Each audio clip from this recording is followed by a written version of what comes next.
Bonjour, bonjour! Me revoilà pour mon jour numéro 8 du défi impactant 30 jours.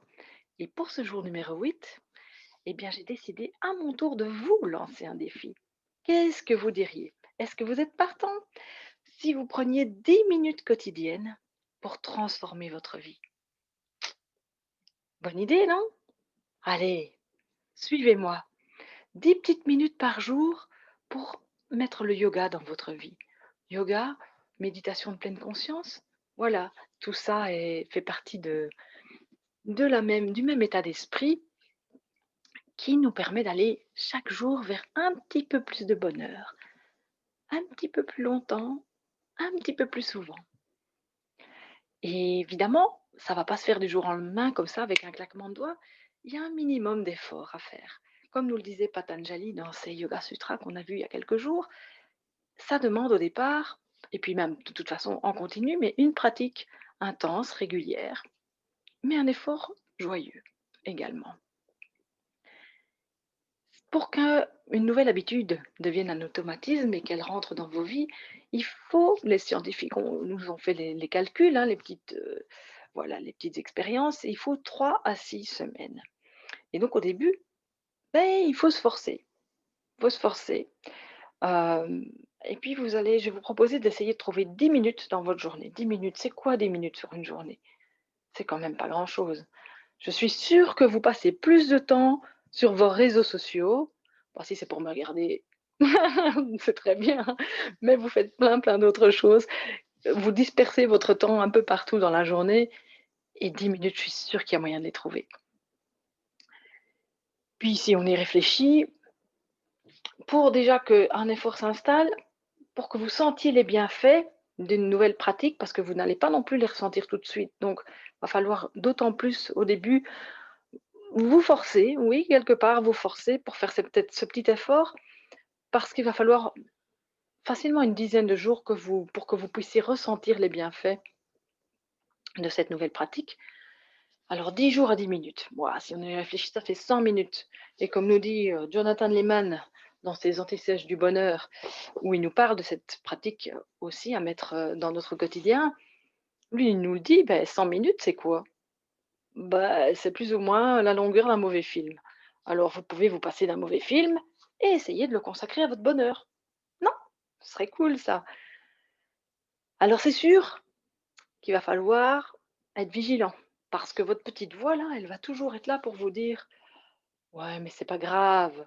Elle va vous trouver toutes les excuses du monde pour ne pas le faire. Ça, c'est sûr et certain. Vous n'avez pas eu le temps parce que si, parce que là, parce qu'au moment où vous vouliez faire, vous avez été dérangé, et cetera. À vous, à vous d'être rigoureux par rapport à ça. D'abord de choisir le moment où vous pourriez mettre cette petite pratique en place. Ce qui est souvent fait, c'est de proposer par exemple le matin. Personnellement, moi c'est ce que je préfère. Au saut du lit, juste quand je me lève, là, commencer par dénouer mon corps et me centrer sur moi. Rien de tel pour partir avec vraiment une belle énergie pour la journée. Et comme on l'a déjà partagé ensemble, avoir comme ça la belle intention qui est posée et qui va nous suivre toute la journée. Donc 10 minutes le matin, mettez votre réveil 10 minutes plus tôt, non? Pas possible? Si c'est pas possible, il y a un autre il y a i vous pouvez bien sûr trouver un autre moment. Certaines personnes aiment faire ça en rentrant du boulot. Comme ça fait la scission entre, bah, le boulot et puis le boulot, on le laisse derrière soi, on ne le ramène pas à la maison. On fait une coupure quand on rentre, on prend 10 minutes pour se reconnecter et puis on est reparti pour la soirée. Pourquoi pas? Un troisième moment, ça peut être aussi avant d'aller vous coucher. Ça, il y en a pas mal qui font ça à ce moment-là aussi. La seule chose, en tout cas moi, en ce qui me concerne, je trouve que c'est plus compliqué parce que parce qu'on est fatigué et que du coup, si on se dit: «Bon, on va se faire une petite méditation allongée dans son lit», on va perdre la concentration et on va plutôt partir vers l'endormissement. Donc voilà, à vous de voir ce qui vous convient le mieux. En tout cas, ce qui est sûr, c'est qu'il faut mettre cette pratique tout en haut de votre liste de priorités. Vous savez, de votre to-do list là, tout ce qu'il y a à faire tous les jours. Eh bien, la petite méditation, le petit yoga, là, les petites 10 minutes, mettez-les tout en haut, tout en haut. Vraiment, ça doit être une priorité à faire chaque jour. Je vous assure qu'au bout d'un moment, vous allez vraiment en ressortir les bienfaits et que ça va vraiment vous alléger dans votre quotidien. C'est comme se brosser les dents. Ah bah, au début, peut-être que c'est pas si évident, surtout quand on apprend aux enfants. Il faut se forcer et puis après un moment, bah, ça devient une habitude. On n'imaginerait pas d'aller se coucher sans aller se brosser les dents, par exemple. Eh bien, moi, j'imagine plus une journée sans mes petites 10 minutes, à me consacrer à moi, à revenir et à prendre soin de mon mental, en fait. C'est une hygiène du mental comme on prend une douche, comme on a l'hygiène de son corps, ayons une petite hygiène pour notre mental aussi. Ça sera tellement mieux, vous allez voir. Et puis, mais qu'est-ce que vous allez faire pendant ces 10 minutes? Ça, c'est l'autre grande question. Il y a plusieurs possibilités. Vous pouvez, par exemple, faire quelques mouvements de yoga, comme on a déjà fait ensemble, puis je vous en proposerai encore. Mais alors des mouvements où vous êtes vraiment centré, en pleine présence, en pleine conscience de ce que vous faites. Donc être dans votre corps, comme on a vu déjà, revenir dans le moment présent. Donc être présent à vos sensations, à vos mouvements, à ce qui se passe là, à l'intérieur.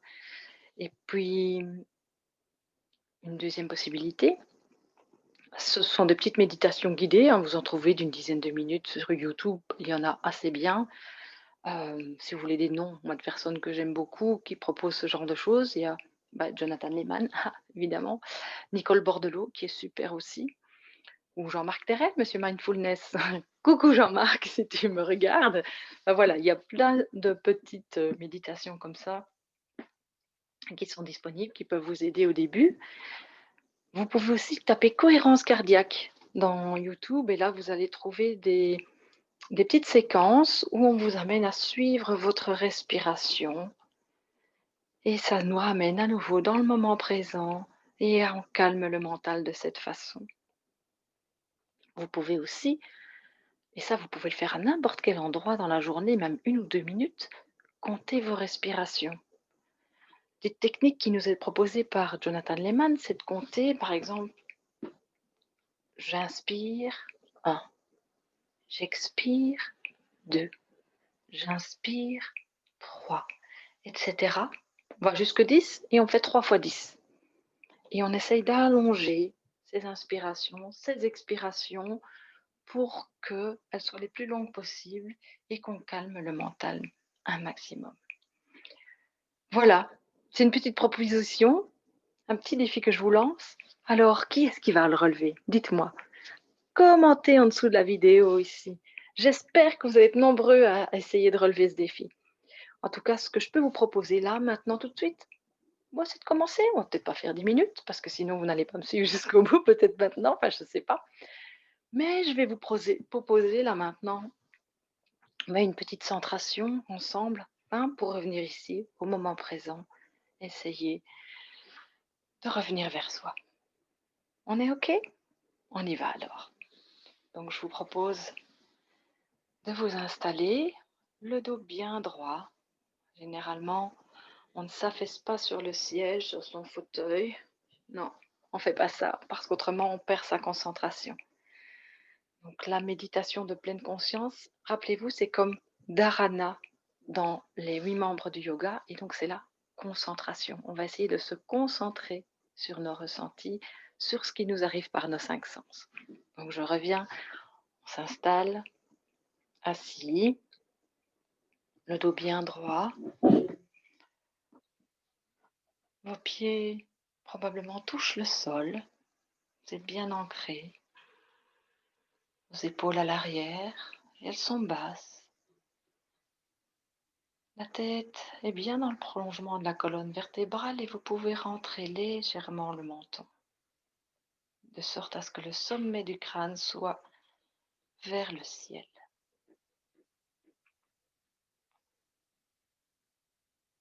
Fermez les yeux si ce n'est déjà fait.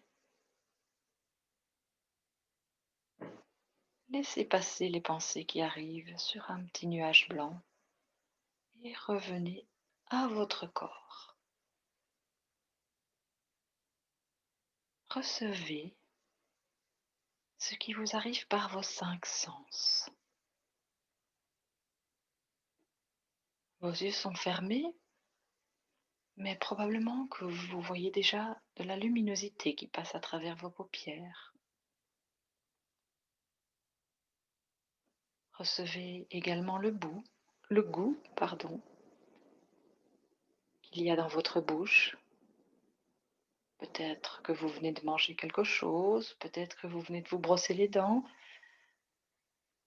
ou rien de particulier, juste soyez présent à la saveur qui se trouve dans votre bouche actuellement, à votre salive, à votre langue.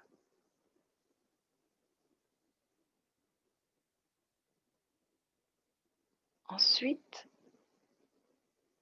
voyez et recevez les sons qui arrivent à vos oreilles. Prenez conscience des sons un peu plus lointains qui viennent de l'extérieur, peut-être les bruits de la rue, des voisins,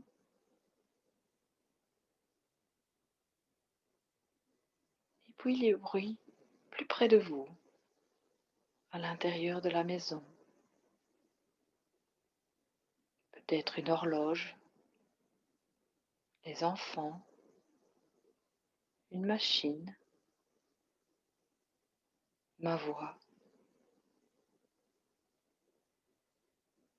peut-être également les bruits de votre propre corps.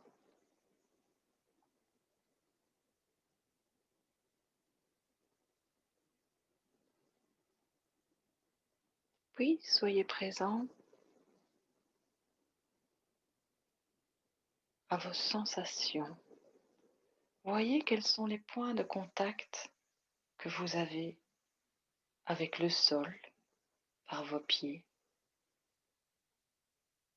avec le siège au niveau de votre fessier.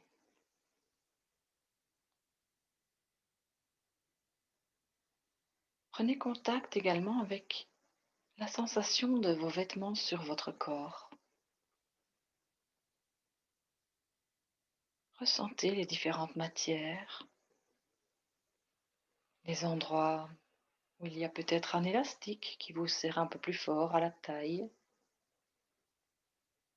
Si vous avez des bijoux, ressentez leur présence sur votre poignet, autour de vos doigts, de votre cou, à vos oreilles.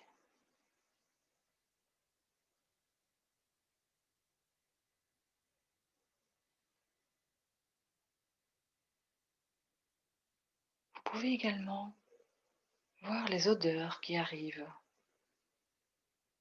Peut-être avez-vous cuisiné, peut-être y a-t-il encore une odeur de cuisine d'un bon petit plat,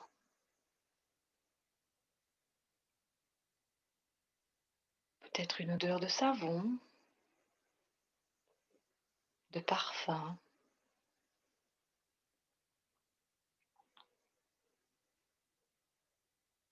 Puis tâchez de rester dans l'immobilité.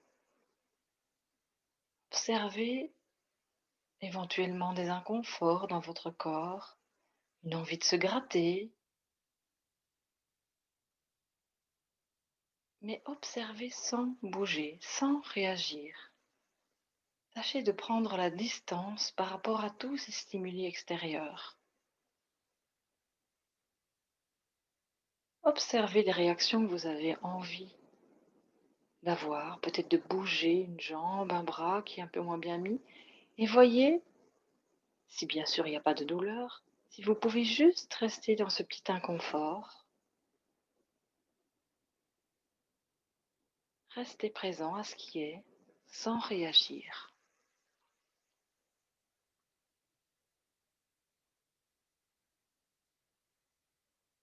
Voyez si de l'énergie circule dans votre corps.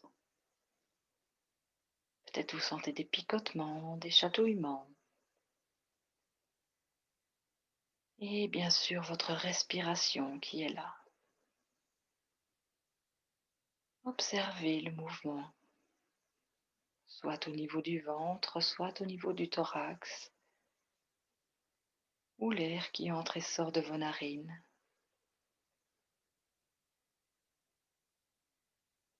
Observez cette vague qui va, qui vient et qui vous fait du bien.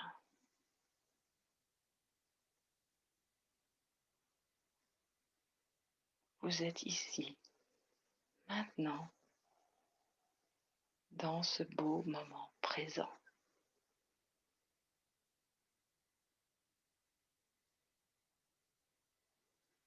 Et maintenant, vous allez pouvoir bouger vos mains, le haut de votre corps, ouvrir vos yeux, me faire un beau sourire et repartir avec cette belle expérience qui, je l'espère, vous aura procuré un petit moment de bonheur et que je vous invite à répéter au quotidien. Vous verrez, c'est juste super pour être juste bien. À demain. Namasté. Ma lumière salue votre belle lumière.